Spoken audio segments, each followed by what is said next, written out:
कि natural ventilation से काम हो जाएगा तो सबसे अच्छा है। प्राकृतिक हवा मिल रहा है तो दिक्कत ही नहीं है, नहीं मिल रहा है उस केस में हमको मैकेनिकल एयर देना पड़ेगा, राइट। क्या करेंगे? कहता है first option to correct problems must be aware of hazard you are trying to correct in the confined space, air intake in a safe location to draw fresh air only, continuous ventilation whenever possible, right? देखिएगा ध्यान से, retest the confined space before entry। हमने क्या बोला आपको? तो पहले प्रयास कीजिए कि नॉर्मल हो जाए, नहीं हुआ बाई द वे तो हम लोग समस्या को सुलझाने की पहले कोशिश करते हैं, नहीं हुआ तो हम लोग क्या करते हैं? फ्रेश एयर देते हैं। और फ्रेश एयर देते समय आपको ये हमेशा ध्यान देना पड़ेगा कि कोई कंटामिनेटेड एयर ना जाए अंदर, और लगातार वेंटिलेशन देना। ऐसा नहीं कि आपने थोड़ा देर दिया फिर बंद कर दिया। और वेंटिलेशन देने के पहले बाद में, एंट्री के पहले बाद में हमेशा टेस्ट करते रहना है कि अंदर की स्थिति क्या है, हमेशा उससे आपको परिचित रहना है। ऐसा नहीं हो, क्योंकि कन्फाइंड स्पेस में क्या होता है, कभी भी परिस्थिति चेंज हो सकती है। इसके लिए आपको करना क्या है?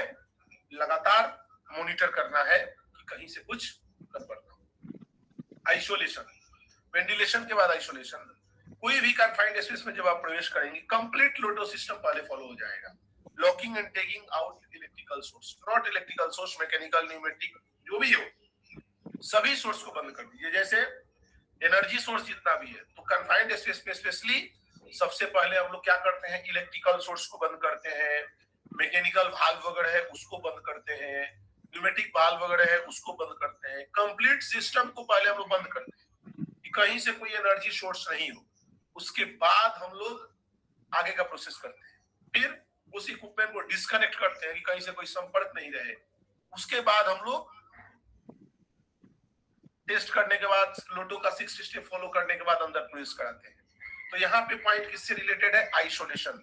और आइसोलेशन कौन सा आइसोलेशन? कोई भी एनर्जी सोर्स उस इक्विपमेंट के साथ जिसमें आपको कार्य करना है कनेक्ट नहीं होना चाहिए।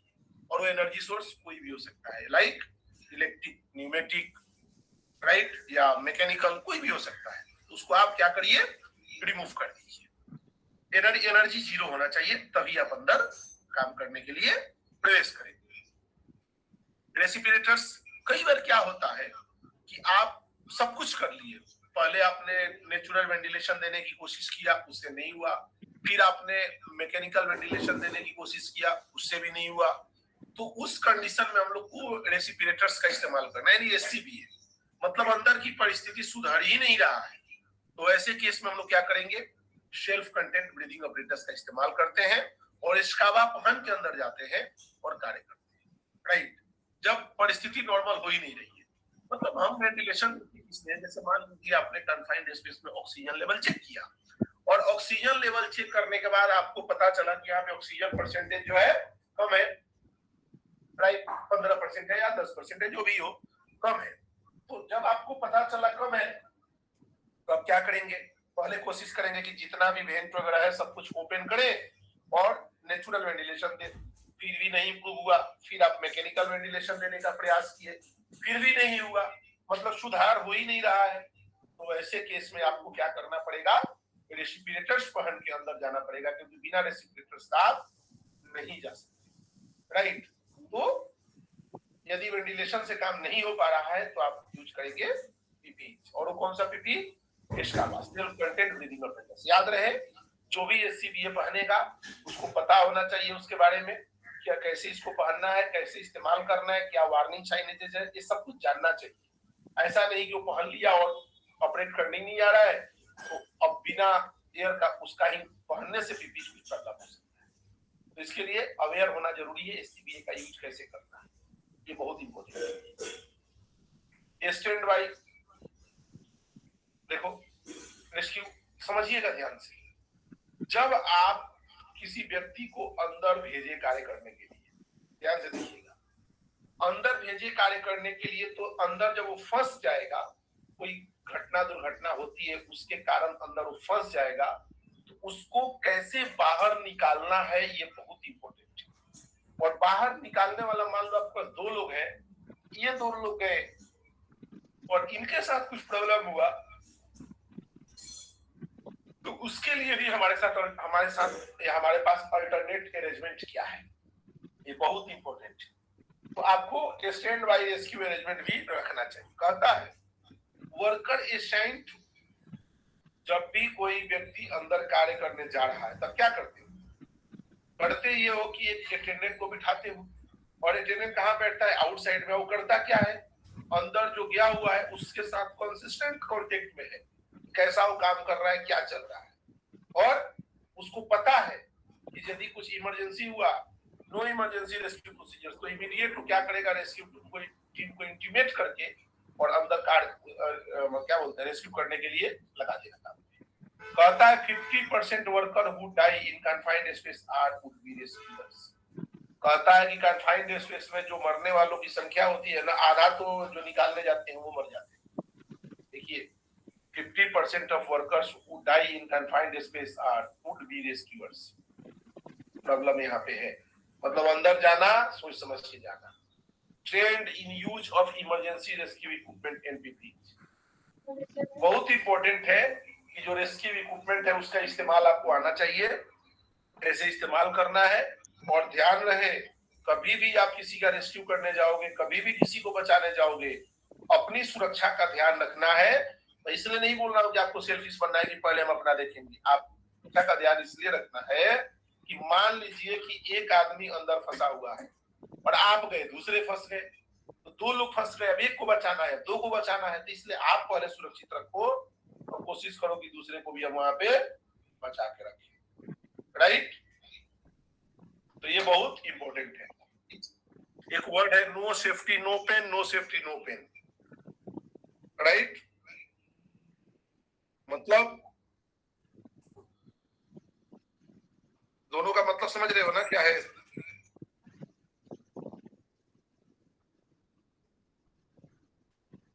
यस।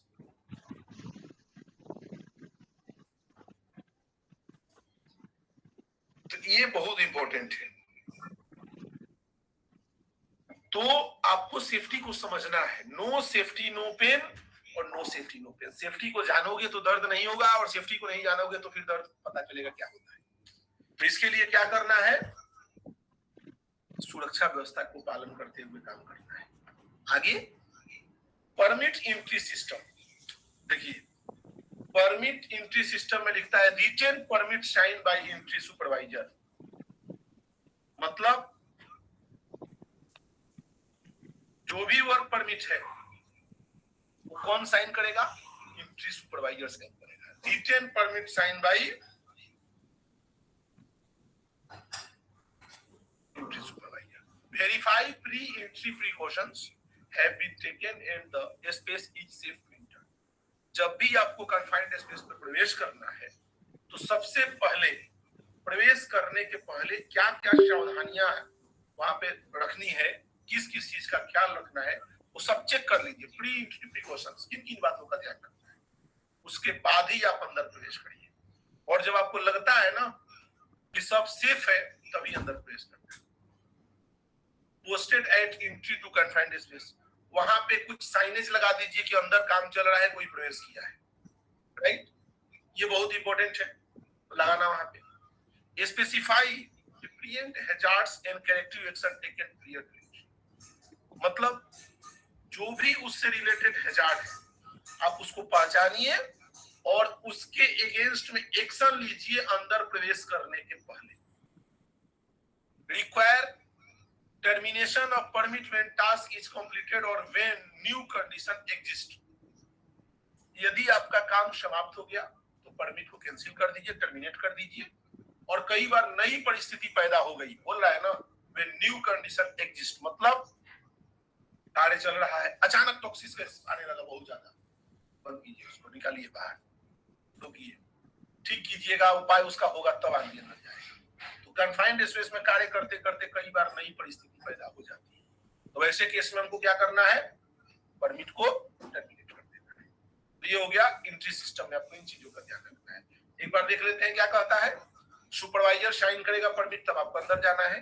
अंदर जाने के पहले जो सुरक्षा व्यवस्था है उसको चेक कीजिए, सारे प्रिकॉशंस लिए गए हैं, नहीं लिए गए हैं, सब कुछ ले लिए गए हैं, उसके बाद अंदर प्रवेश करिए। जब कन्फाइंड स्पेस में आप प्रवेश करें वहां पे साइनेज लगाएं, सुरक्षा साइनेज, यहाँ पे कार्य चल रहा है, और जो भी हैजार्ड आपने कन्फाइंड स्पेस में आइडेंटिफाई किया है उन सभी हैजार्ड के अगेंस्ट में क्या एक्शन आपने लिया है वो चेक कीजिए, उसके बाद प्रवेश कीजिए, और कार्य समाप्त होने के बाद परमिट को टर्मिनेट कर दीजिए, या कोई नया कंडीशन एग्जिस्ट होता है तो उस केस में भी परमिट को आप टर्मिनेट कर दीजिए। एंट्री परमिट रिक्वायर्ड, जब भी आप कन्फाइंड स्पेस में प्रवेश करेंगे तो उस परमिट में डेट होना चाहिए, लोकेशन होना चाहिए, नेम ऑफ कन्फाइंड स्पेस, किस इक्विपमेंट पे काम चल रहा है, किस लिए काम चल रहा है, purpose of entry at no hazards, किस लिए अंदर आप गए हैं, जैसे मान लीजिए सफाई के लिए गए हैं कि मेंटेनेंस के लिए गए हैं कि वेल्डिंग के लिए गए हैं, पता होना चाहिए अंदर क्या हैजार्ड्स है वो भी आपको पता होना चाहिए। Duration of entry permit time, कितना देर के लिए परमिट लिया वो भी आपको पता होना चाहिए। ऑथराइज इंटेंट्स, कौन अंदर प्रवेश करेगा, अटेंडेंट कौन है, सुपरवाइजर कौन है, ये सब पता होना चाहिए। Air testing result, signature of tester, आपने ऑक्सीजन लेवल चेक किया, फ्लेमेबल गैस का लेवल चेक किया, टॉक्सिक गैस का लेवल चेक किया, सब चेक किया। चेक करने के बाद जो चेक किया उसको साइन करना चाहिए, जैसे मोहित ने चेक किया, मोहित को साइन करना पड़ेगा कि मैंने सब चेक किया है, रिजल्ट भरेगा टेस्टिंग रिजल्ट और साइन करेगा। Protective measures to be taken, right, क्या क्या प्रोटेक्टिव मेजर लेंगे, ventilation, isolation, flushing, log out take out, purging, ये सब करना है। तो ये उम्मीद है कि आपको सब कुछ समझ में आ गया होगा, इसमें कोई डाउट है या दोबारा रिपीट कर दूं? यस, तो ये सब सामान्य जानकारी है, डेट, टाइम, लोकेशन, किस लिए अंदर जा रहे हैं, क्या हैजार्ड है, कितने टाइम का परमिट है, कौन ऑथराइज व्यक्ति है, टेस्ट रिजल्ट, टेस्टिंग कौन किया, उसका साइन करवाइए, और टोटल प्रिकॉशंस। वेंटिलेशन मतलब हवा का आदान प्रदान, आइसोलेशन मतलब मशीन पूरी तरह से बंद होना, इक्विपमेंट बंद होना, फ्लशिंग, जैसे मान लीजिए डीजल पेट्रोल का टैंक है, फ्लश कीजिए, लॉकआउट टेक आउट, लोटो लगाइए, पर्जिंग मतलब हवा से धुलाई करना है, जैसे गैस वगैरह का टैंक है तो पर्जिंग करना होता है तो करेंगे वहां, तो ये आपको ध्यान रखना है। Entry permit requirement, name and full, अच्छा एक पॉइंट और मिस हो रहा हूं, डेट एंड लोकेशन क्यों इंपॉर्टेंट है? जैसे मान लीजिए आपके प्लान में 50 टू टैंक है, अब एक टैंक में आप प्रवेश करके कार्य कर रहे हैं, अब उसमें आपने लिखा नहीं है कि कौन सा लोकेशन पे कौन सा टैंक है, तो कहां ढूंढेगा रेस्क्यू टीम? तो परफेक्ट पता होना चाहिए कि एक पर्टिकुलर, मतलब एग्जांपल अमरीश के घर में रूम नंबर 15 में काम चल रहा है, तो सीधा हम वहीं पहुंचेंगे ना, पता होना चाहिए, तो इसलिए लोकेशन बहुत इंपॉर्टेंट है। Name and phone number of rescue and emergency services, मतलब जो बचाने वाले लोग हैं, बचाव कार्य वाले लोग हैं, उनका नाम, फोन नंबर पता होना चाहिए कि किससे संपर्क करना है, कहां पे वो है।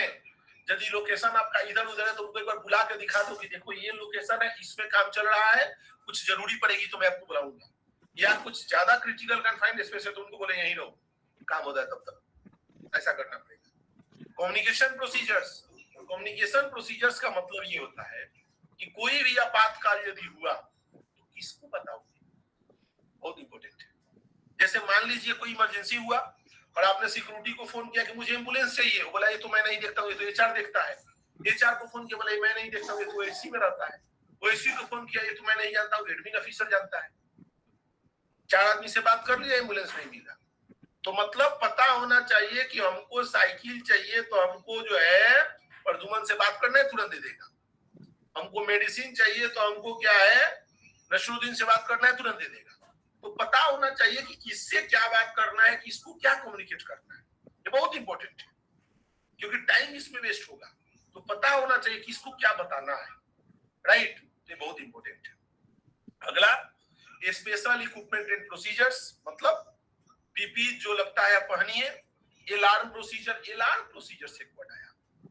अलार्म प्रोसीजर्स का मतलब ये है, जैसे आप कन्फाइंड स्पेस में जाओगे ना, तो वहां पे मान लो आवाज नहीं आने वाली है, तो बोला क्या करना है, तो बोलेगा मैं लाइट जलाएंगे तो समझ लेना मैं दिक्कत में ऊपर बुला लेना, खींच लेना, ठीक है, या हम 2 बार सीटी बजाएंगे तो समझ लेना दिक्कत है। मतलब कुछ होना चाहिए इंडिकेशन, जहां आपकी आवाज नहीं पहुंच रही है तो वहां पे कुछ इशारों में आप समझ, राइट,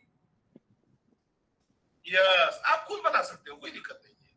जैसे आप ऐसा बोलोगे कि ठीक है तुम्हें लाइट ले लो, कुछ लगेगा तो तुम लाइट ऑन कर देना, मैं समझ जाऊंगा कब लगे, अब जो लगे कर लो, लेकिन जहां से कम्युनिकेशन नहीं होता है अब बता दो कि करना क्या है, मतलब पता होना चाहिए उसको क्या है। या ऊपर अटेंडेंट बैठा है, उसने बोला कि हम आपको ऊपर से 2 बार अलार्म बजाए, मतलब समझ लेना ऑक्सीजन कम हुआ है, ऊपर आ जाना। तो जो भी प्रोसीजर्स है वो लिखना है और लोगों को पता होना चाहिए कि ये अलार्म बजाया है मतलब गड़बड़ हुआ होगा, ये लाइट जलाया है मतलब गड़बड़ हुआ होगा, पता होना चाहिए। रेस्क्यू इक्विपमेंट्स, बचाव कार्य वाले सारे इक्विपमेंट आपके पास होना चाहिए, जैसे ट्राइपॉड स्टैंड वगैरह हम दिखाएंगे आगे फोटो में। और रेसिपिरेटर्स, मान लीजिए अंदर कोई फंस गया, टॉक्सिक गैस पूरा आ गया है, अब निकालना है, अंदर कौन जाएगा? कोई नहीं जाएगा, तो रेसिपिरेटर्स होगा तो पहन के चला जाएगा। तो इसलिए रेसिपिरेटर्स वहां पे होना अनिवार्य है, राइट। चलिए आगे, ट्रेनिंग एंड एजुकेशन, देखो बहुत इंपॉर्टेंट है। एजुकेशन का पर्पस यहाँ पे जो है ना, इसका मतलब ये नहीं मैं बोल रहा हूँ कि मैट्रिक पास कर लो और इंटर पास कर लो। यहाँ पे एजुकेशन का पर्पस है कि वेल्डिंग का कार्य करता है ना, तो वेल्डिंग के बारे में उसको पूरा पता होना चाहिए। यहाँ पे किसकी बात हो रही है? कन्फाइंड स्पेस की। तो यदि कन्फाइंड स्पेस का कार्य करता है तो उसको पूरा कन्फाइंड स्पेस के बारे में पता होना चाहिए। क्या कहता है? All workers who must inter confined space, उसको पता होना चाहिए पूरा क्या इसमें हैजार्ड है, कैसा क्या करना है। All attendants and rescue team members, उसको भी ट्रेनिंग होगा। प्रियर टू, देखो ध्यान से समझना, पहले बोला वर्कर या जो अंदर प्रवेश करेगा उसको, या अटेंडेंट या जो टीम जो है क्या करेगा? रेस्क्यू में शामिल होगा, जरूरी है। वर्कर को ये जरूरी होना जरूरी है कि अंदर काम कर रहा है तो क्या हैजार्ड हो सकता है, हैजार्ड होगा तो हमारा रोल क्या होगा, हम क्या करेंगे उस समय। अटेंडेंट जो गेट पे बैठा हुआ है उसका क्या रोल होगा, पता होना चाहिए उसको। और ये सब क्या काम असाइन होने के पहले, जब उसको आप कार्य बता रहे हो, कार्य का असाइनमेंट दे रहे हो, उसके पहले जो है आपको क्या करना है, बताना। पीरियड, कार्य शुरू करने के पहले सब बताना जरूरी है, right. Retraining, job duty change, यदि काम चेंज हो गया, जैसे मान लो 2 बजे तक काम चलने वाला है, उस समय तक मोहित है, 2 बजे के बाद कोई और आएगा, तो उस समय भी लोगों को बताना जरूरी है कि भाई अभी आदित्य आएगा काम करेगा, उसको भी बताओ। जॉब ड्यूटी चेंज हुआ तो फिर training. Change in permit space program, permit में कुछ करेक्शन हुआ या चेंज हुआ, फिर ट्रेनिंग। नया हैजार्ड कुछ आ गया, फिर ट्रेनिंग।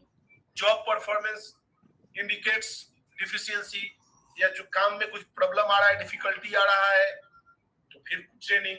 मतलब रीट्रेनिंग बार बार होना जरूरी है, उनको समझाना जरूरी है, अवेयर रहे। और अवेयर रहेंगे दुर्घटना नहीं। अवेयरनेस बहुत जरूरी है। ये हम लोग पढ़ा चुके हैं। गैस का लेवल देखना आपको बता दिए, तीनों लेवल पे चेक करना है, ऊपर में, बीच में और नीचे में। अब देखिए, inter the space and proceed with work, जब अंदर प्रवेश करेंगे क्या मामला है समझिएगा।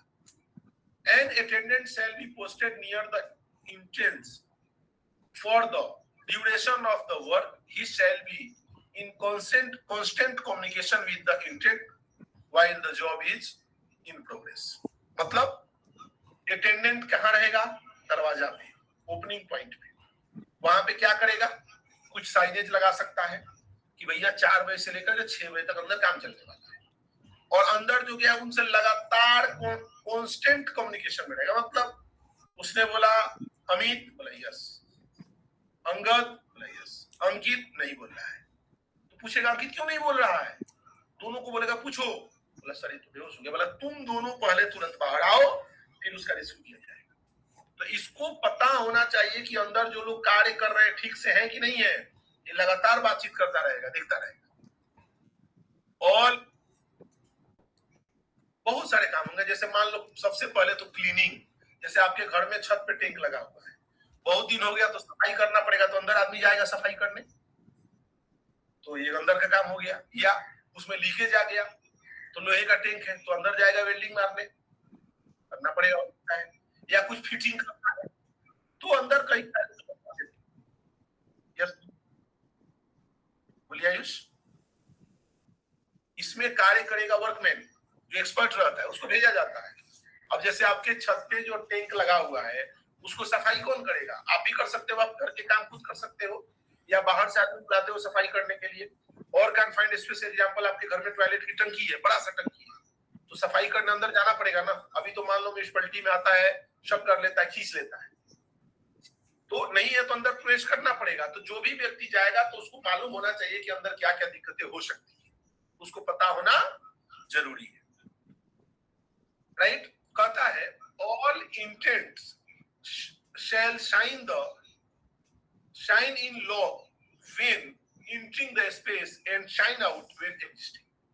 एग्जिट हो रहा जब, सॉरी, when exiting मतलब जब भी कोई व्यक्ति अंदर प्रवेश करेगा तो वो साइन करेगा, राइट। जैसे लिखेगा बिट्टू कुमार 7:45 में अंदर गया हूं और आगे 8 बजे, तो लिख देगा 8 बजे बाहर आ गया।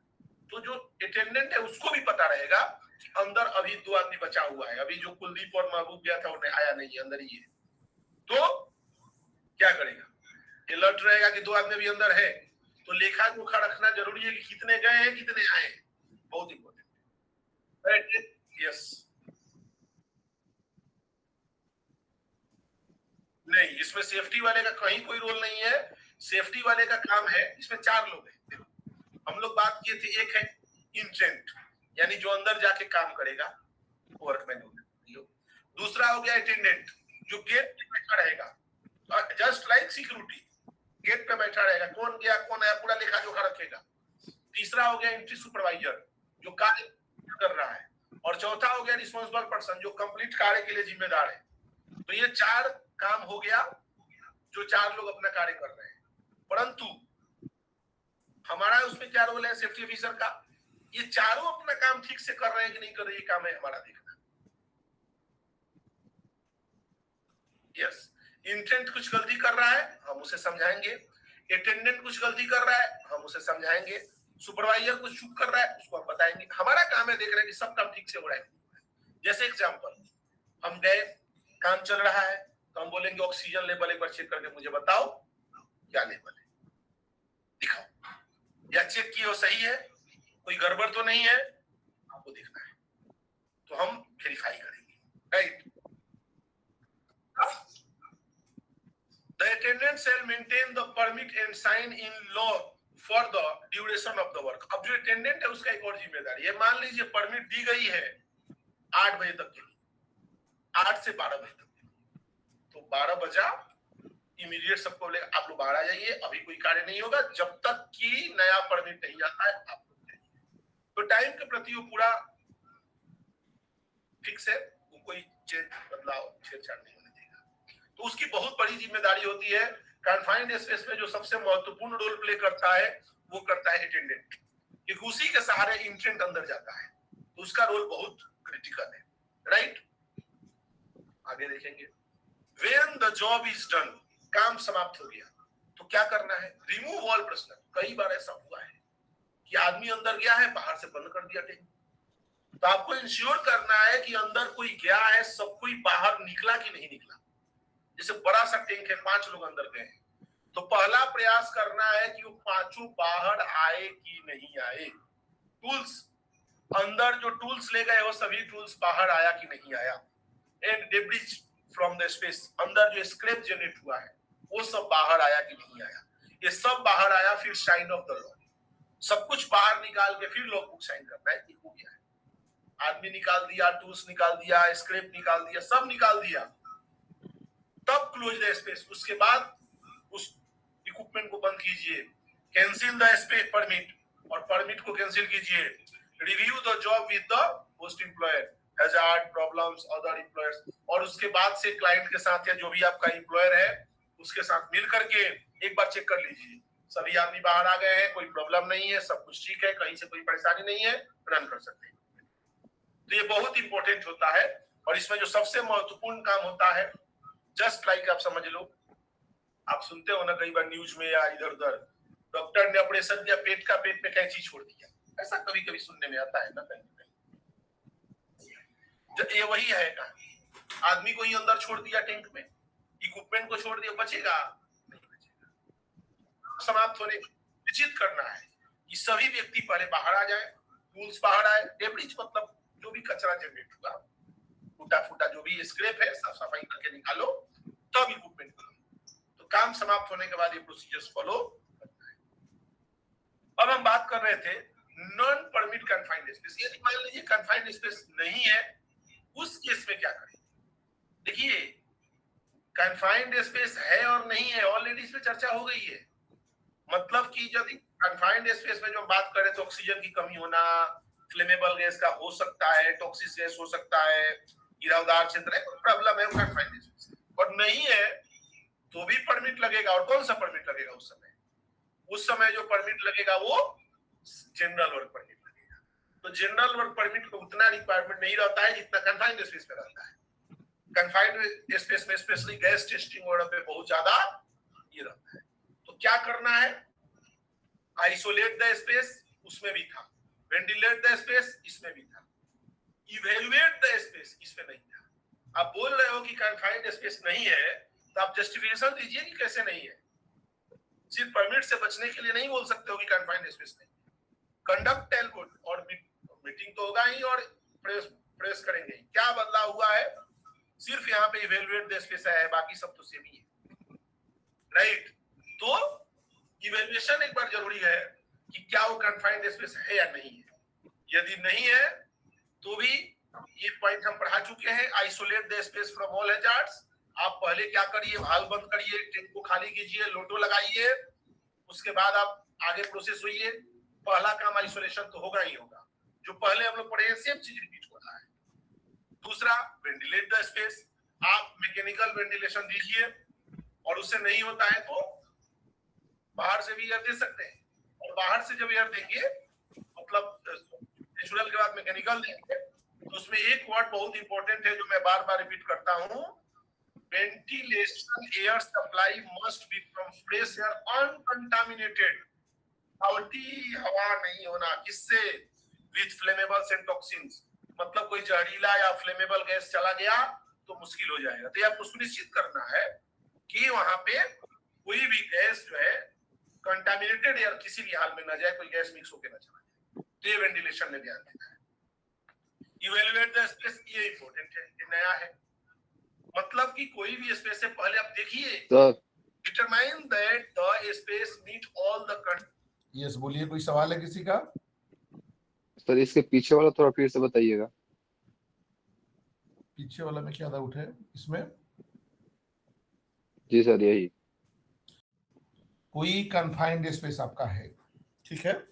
जी उस कन्फाइंड जी स्पेस में अंदर ऐसा प्रतीत हो रहा है कि सांस लेने में दिक्कत वाली बातें होगी, ठीक है?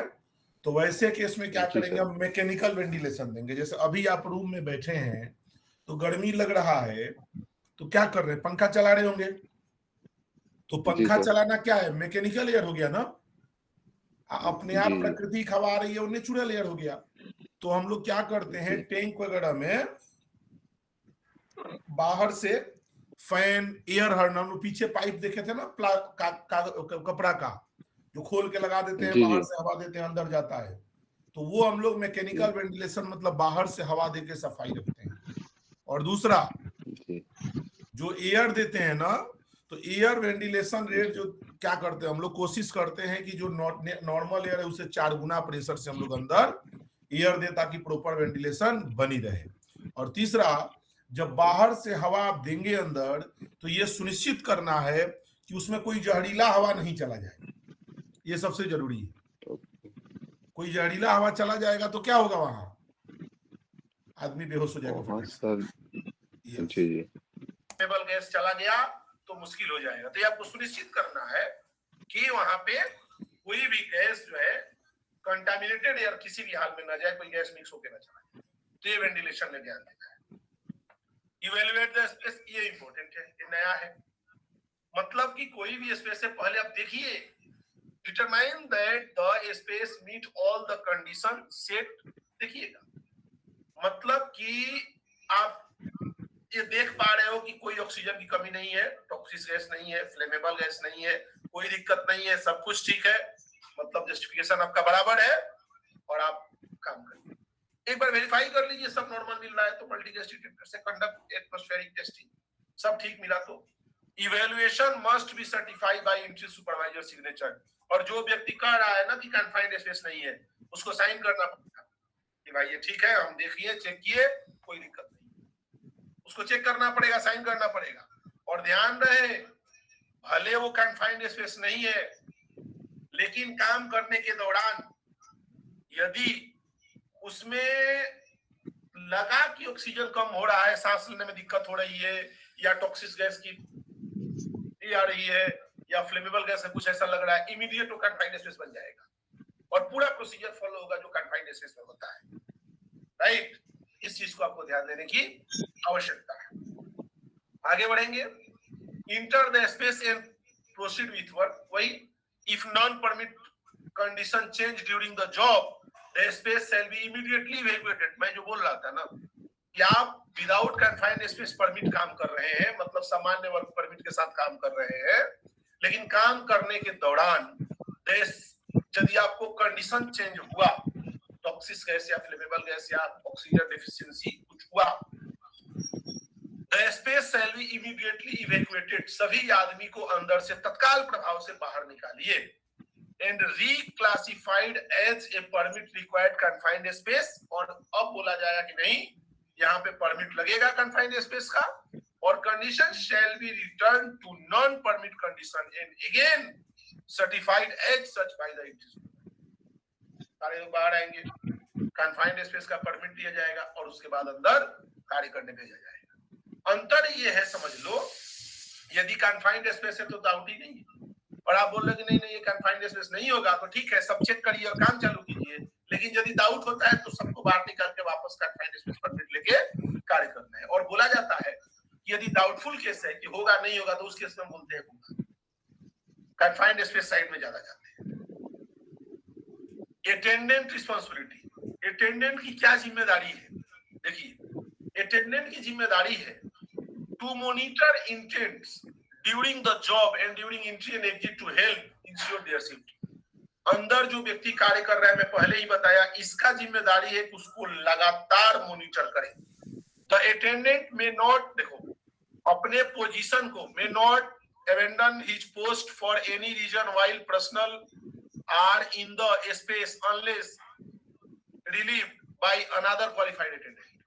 जैसे मान लीजिए अटेंडेंट मैंने आयुष को बनाया, तो आयुष बोले मैं जा रहा हूं, मैं बाद में आऊंगा, ऐसा नहीं, वहीं रहेगा, तब तक रहेगा जब तक, यदि उसको ज्यादा पहले तो जाना नहीं है और जाने का कुछ इमरजेंसी आ रही है तो तभी वहां से जाएगा, जब तक तब तक कि उसके जगह पे कोई क्वालिफाइड अटेंडेंट नहीं आ जाता है, तब तक वहां से हिल नहीं सकता है।